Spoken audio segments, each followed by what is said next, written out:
Here's the key on this. Don't major in minor things. If you take up major time to do minor things, I'm telling you, you'll be behind the curve constantly. Here's what we learn in sales training. What's major time and what's minor time? Here's minor time, thinking about prospects. Here's minor time, making lists of prospects. Here's minor time, keeping books on prospects. Here's minor time, going to see the prospect. Here's minor time, evaluating the prospect after you've been there. That's all minor time. Here's major time, in the presence of the prospect. That's major time.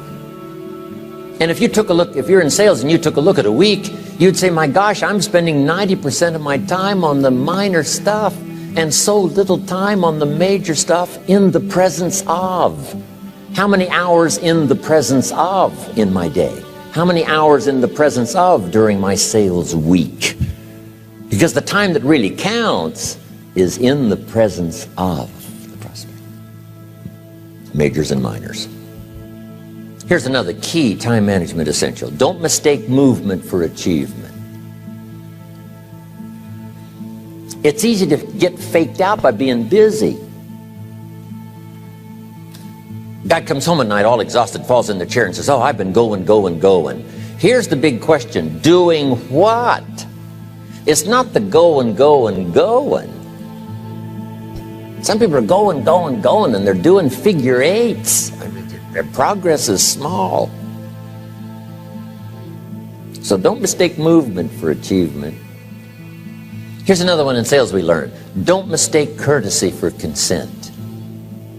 If somebody's pleasant and they nod, you say, oh, they're going to buy. No, they're courteous. You can't mistake courtesy for consent.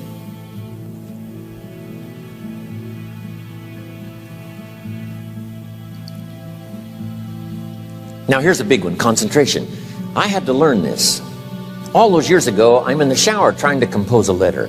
Found it turns out to be a strange letter. So here's what I learned to do. Save the work till you get to the office. Save the work till you get to the work. Don't try to get to the office on the way to work. On the way to work, enjoy the way. In the shower, enjoy the shower. Then go to work when you get to work. I found this to be helpful. Concentration. Here's another big one. Learn to say no. I'm telling you, in such a social society we have now, it's so easy to try to be a nice person, saying yes to everything. Find yourself overloaded. Now you got to call and make the, well, gosh, you know, all the time it takes to back out of something that you said yes to too quickly. Here's what might be better. I don't think so, but if that changes, I'll call you. Little things you can use not to overcommit yourself. My friend Ron Reynolds says, don't let your mouth overload your back. It's a good one.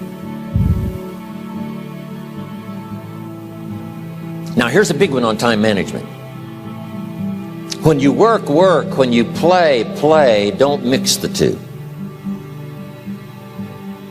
Don't work at play. I used to take my family to the beach and I would bring my briefcase.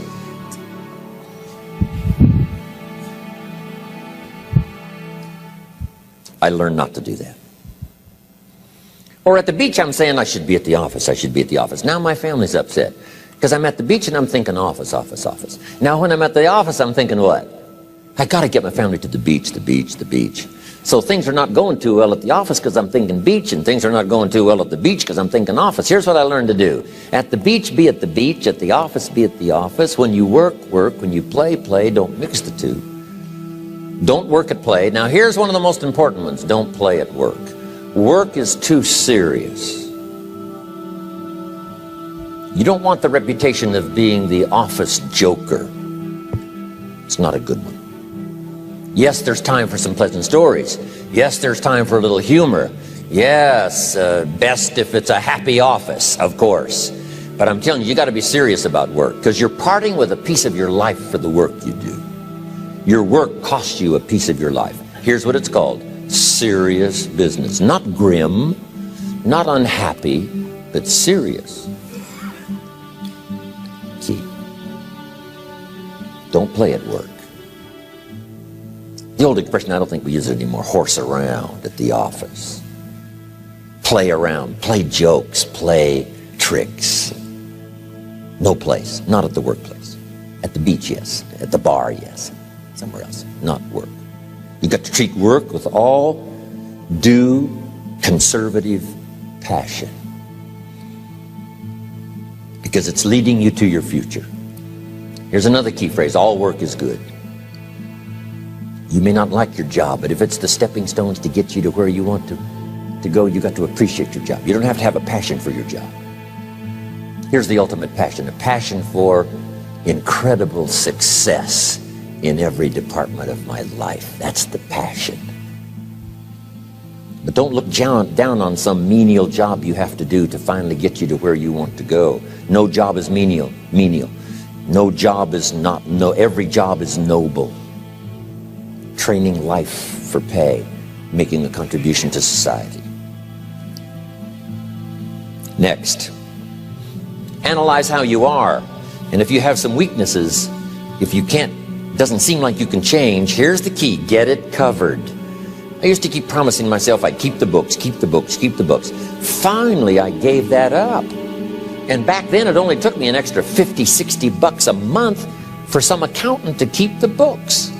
I said, no, I'm going to save the $50. You can't believe what I started losing in productivity because I tried to save the $50. So the key is, a lot of the time you can stay like you are, but just make sure you get it covered.